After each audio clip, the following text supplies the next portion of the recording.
We've all been there. Your smartphone slips, the screen shatters, and the corporate store tells you it's impossible to fix. Your only option is to hand over $450 for a brand new replacement. George Hotz took a different approach. At 17 years old, he bypassed the corporate ecosystem entirely. Using a glasses screwdriver and a guitar pick, he cracked the iPhone's proprietary network, becoming the first person to unlock the device. Inspired by that mindset, I ignored the retail store's advice. I bought a $45 replacement screen online, pulled up a YouTube tutorial, and repaired my own phone in 10 minutes. We are living in the era of the black box. Mega corporations engineer our devices and our systems to be sealed shut. The expectation is that we act merely as passive consumers or financial speculators, rather than active creators.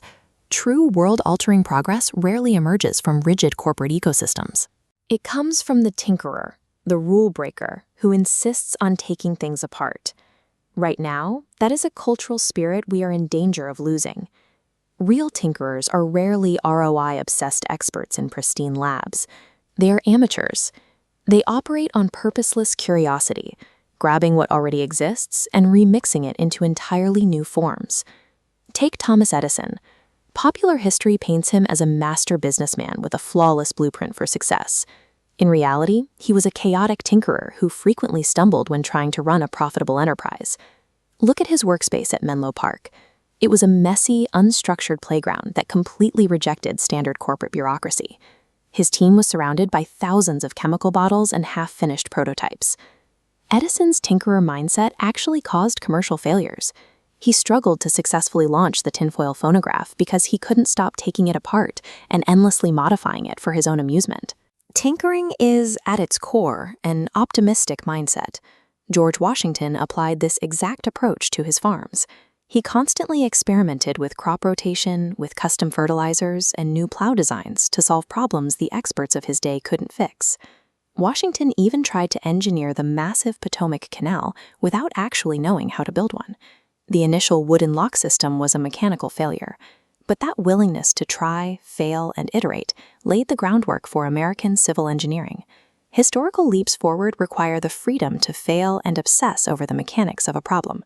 That is a direct contrast to the highly rigid, profit-driven corporate R&D departments of today. So how does a tinkerer operate today when the tools and systems have become too massive to open up on a basement workbench? Thomas McDonald operated more like a mechanic tuning a massive engine than a traditional bureaucrat. He spent 15 years in the mud of Iowa experimenting with road materials and local partnerships before he ever set foot in Washington. This map shows the result. Instead of a top-down mandate, he treated the highway system as a collaborative machine, remixing local road boards and federal funding into a unified network that grew as he iterated on the design. In the world of modern technology, Dean Kamen represents the ultimate systems tinkerer. He routinely bypassed massive medical R&D budgets by remixing cheap, off-the-shelf parts. He incorporated basic components like $10 printer motors into his designs to invent revolutionary, life-saving portable dialysis machines. He applied that same remixing logic to the iBot wheelchair.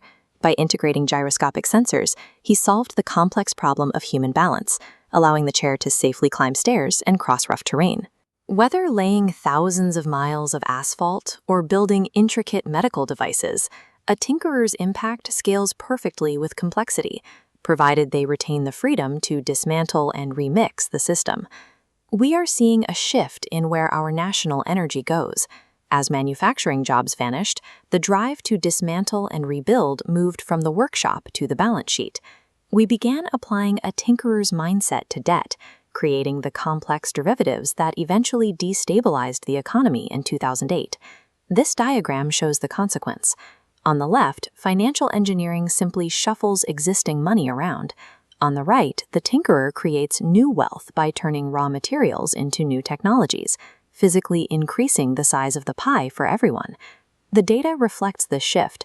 Over the last few decades, domestic R&D investment has seen a steady decline as the financial sector has grown to dominate the economy.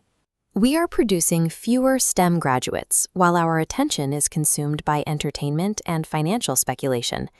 Yet, the tinkerer's spirit is surviving and evolving. It thrives in underground, community-run makerspaces, fueled by cheap, open-source hardware like the Arduino microcontroller. Initiatives like First Robotics step in to fill the gap.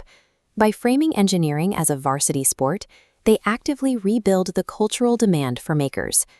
Innovation rarely stems from a sterile corporate blueprint. It grows from an optimistic refusal to accept the world exactly as it is packaged. We need to reject the black box, pick up a screwdriver, and figure out how our world actually works.